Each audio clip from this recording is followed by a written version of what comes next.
kwa kocha wao namna ambavyo wanaenda kufanya substitution, kwa sababu tumeangalia namna ambavyo wamecheza. Kwanza Tanzania Prison walikuwa nyuma sana ya mpira, kwa sababu wao walikubali kuwa timu ya pili kiwanjani, ikamruhusu Yanga awe timu ya kwanza kiwanjani. Yanga alienda kumshambulia sana. Umeangalia hata mbinu za kocha wao, kipindi cha kwanza dakika 45 alishindwa kwenda kuifungua Yanga na kwenda kupata goli, lakini dakika 45 za kipindi cha pili Tanzania Prison waliwazuia sana Yanga, wakawa wamechoka. Kwa hiyo wameenda kuruhusu magoli kutokana na uchovu. Ukiangalia hata magoli yao namna ambavyo wameweza kufunga ni magoli ambayo yanaonyesha ni magoli Tanzania Prison kwamba amechoka. Tanzania Prison leo kama angekuwa imara, angeweza kushambulia kidogo, angekuwa na watu imara kidogo kule mbele, nadhani tungeshuhudia mpira mzuri sana, pengine hata matokeo yasingekuwa hivi. Lakini kocha wa Tanzania Prison naye alishindwa kufanya mbinu zake, na kocha wa Yanga pia, timu inaongoza goli moja, anaenda kufanya sabu, anamuingiza Damaro Kamara, anaenda kulinda, ina maana goli moja, alafu anahitaji timu iende ikashambulie. Kama kocha ana mbinu dhaifu, wachezaji wanatumia nguvu kubwa sana ya kwenda kucheza mechi. Ndio maana unaona wachezaji wa Yanga majeruhi yanakuwa ni mara kwa mara kutokana na udhaifu wa mbinu za kocha. Kocha wa Yanga ana udhaifu katika mbinu zake. Ana udhaifu mkubwa sana katika mbinu zake. Kwa hiyo kitu kinachomfanya ashinde kuwepo tuna wachezaji kama wale ambao kidogo wana quality. Hii Yanga namna ambavyo imekuwa hapa ni wachezaji Yanga yenyewe ina quality, lakini wachezaji wake wengi wamechoka, kwa maana kwamba wametumika sana.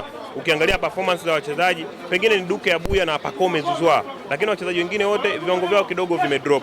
Na Yanga msimu huu kama ataenda kuchukua ubingwa, kwa maana kwamba timu yetu ligi kwa ujumla itakuwa ni dhaifu, kwa sababu ukiongozwa na dhaifu, kwa maana kwamba na nyie wengine wote mnakuwa dhaifu. Na ili kusudi Yanga awe vizuri, msimu huu Yanga inatakiwa ukose ubingwa. Ili kusudi Yanga mwakani amke akiwa imara, inatakiwa msimu huu aende akaukose ubingwa, ili kusudi mwakani atengeneze kikosi. Kama Yanga ataenda hivi na kwenda kuchukua ubingwa msimu huu, mwakani ndo anguko lake litakuwa kubwa sana, na ni anguko la aibu sana. Mnyama Simba kesho na mchezo wake pale Chamazi. Nyinyi mnaufukuzia ubingwa kwa kweli kwa msimu huu, na mnasema wenyewe kwa mdomo wenu kwamba Simba safari hii imeimarika. Mchezo wa kesho dhidi ya Azam unaenda kwa mchezo namna gani hasa? Mchezo utakuwa ni mgumu sana. Ukiangalia Azam mzunguko wa kwanza alikuwa ametufunga, lakini wakati ule Azam anatufunga tulikuwa tuna wachezaji wa kawaida. Wakati huo akina Oniseti Oura bado hawajaja, wakati ule sisi tuna akina Mudo Mutale na wakina Mkwala. Kwa hiyo sisi kutokana na dirisha hili tangu tusajili, wachezaji wa Azam hawajakutana na testa ya Simba ya kina Oniseti Oura, wakina Libasigwe wanavyoenda kutafuta matokeo. Mpinzani kama Azam ni mpinzani mgumu.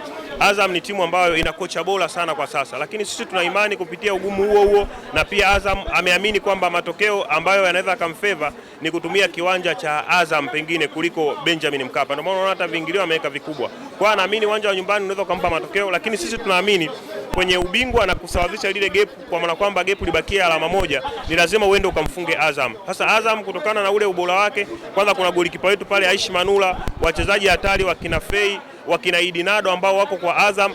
Kwa hiyo unaona mechi itakuwa ni ngumu sana, lakini sisi tunaamini tunaenda kupata matokeo. Kitu kitakachobaki baada ya dakika 90 za kesho ni Azam TV ambayo tutabaki nayo, lakini Azam FC tunaenda kuiangamiza kesho. Unahisi ni upande gani zaidi ama kitu gani ambayo zaidi kinawafanya mpaka kuamini kesho kwenda mkaondoka na alama 3 katika dimba la pale Chamazi Complex? Unaona hata mechi ile pale ambayo tulifungwa dhidi ya Azam ambayo tulicheza mzunguko wa kwanza hapa, sisi tulikuwa tuna wachezaji bado wa kawaida. Ndio ile Simba ambayo ilitoka kwenye kimataifa na wachezaji wadogo kwamba haijaongeza quality. Lakini kinachotupa nguvu ni lile dirisha dogo ambao tumesajili wakina Oniseti Oura, wakina Libasigwe, wachezaji kidogo wenye quality kubwa ambao wanaweza wakaiamua mechi. Wakati ule sisi tunacheza, mchezaji mzuri alikuwepo peke yake, Eli Mpanzo alikuwa hana msaidizi. Lakini unaona sasa hivi Eli Mpanzo anapata muda mwingi wa kupumzika kwa sababu kuna wakina Libasigwe. Hicho ndio kinatupa nguvu kubwa sana kuamini mechi ya kesho tunaenda kuibua kidedea. Tunaamini mechi itakuwa ni ngumu sana, lakini kupitia ugumu huo sisi tunaamini tunaenda kuwin matokeo. Uogopi performance ya Faisal Salim katika hivi siku za karibuni, kwa sababu ni mchezaji ambaye amehusika kwa takriban magoli 11 ndani ya kikosi cha Azam FC, akiwatishi hiko kuelekea mchezo wa kesho? Hapana, uoga katika vita yoyote ni adui wa kwanza. Yaani uwezo ukaweka off kwenye vita aina yoyote. Sisi tunaamini kupitia kikosi chetu. Tunajua Faisal, kuna wakina Idinado, wakina Kibeku pale, pia steka wao yule Kitambala bora ni mchezaji mzuri sana tena sana. Tunatambua ubora wa viungo wao Imidi Mau Mkami na James Akaminko. Tunatambua pia kuwepo na golikipa bora Aishi Manula, lakini sisi tunaenda kwa kuheshimu, lakini tuna imani kwamba tutaenda kuchukua matokeo. Pengine labda kama kocha wetu hatoingia na mbinu hai, kwa sababu moja kwa moja unaangalia kikosi chetu cha Simba kina shida kwenye eneo zima la ushambuliaji. Nadhani kwenye mechi ile ya juzi ya Coast ameenda kuliona, na ndio eneo ambalo kocha anatakiwa aende akalifanyie maboresho sana. Kwa hiyo kesho kama atakuja na mbinu nzuri, tutashinda tena, si chini ya goli 2 na ni mapema sana. Tunatambua ubora wa Azam, tunatambua Azam ana kocha bora sana na ni mtaalamu wa mbinu Ibenge, lakini mimi na imani kwa kikosi changu tunaenda kupata matokeo kesho Chamazi. Zungumzia safu ya ushambuliaji ya Simba, lakini katika timu yenu mchezaji ambaye anategemewa katika eneo hilo ni Selemani Mwalimu. Huoni kama ni huenda akaangusha vilevile kutokana na mwendelezo wake wa kukosa nafasi ndani ya kikosi cha Simba?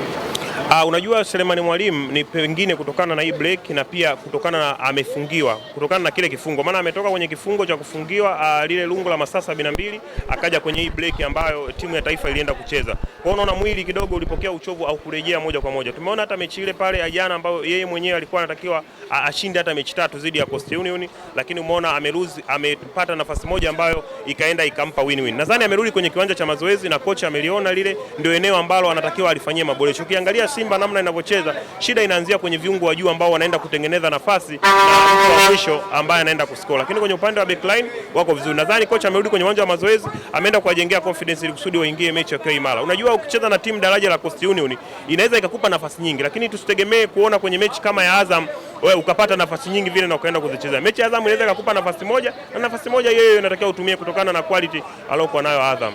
Miongoni mwa walimu ambao wanasifika kuwa bora katika kutegua mitego ya timu pinzani ni Flore Ibenge.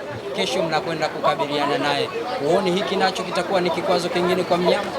Ni kizingiti kikubwa sana kuwa na Ibenge na ni kocha bora, lakini sisi wachezaji ambao tuko nao tunaenda kuwatumia kama kiza timu, namna ambavyo wanafungua. Unajua katika kiungo bora ambaye anachezea sasa hivi kwa Tanzania, Anicet Oura ndio mchezaji pekee kiungo ambaye anaweza kufungua mbinu na kufungua backline za wapinzani. Ndio kitu ambacho kinatupa nguvu. Ukimwangalia pia Liba Segwe ndio mchezaji ambaye anaweza kufungua mabeki zaidi. Kwa hiyo na wachezaji wao na wachezaji wengine ambao ni muhimu kwenye kikosi cha Simba, na imani kabisa tunaenda kuwini matokeo kesho. Japokuwa mechi itakuwa ni ngumu sana. Saaduni amerejea ndani ya kikosi cha Azam na mchezo wa kwanza ndio mtu ambaye aliwazuru zaidi.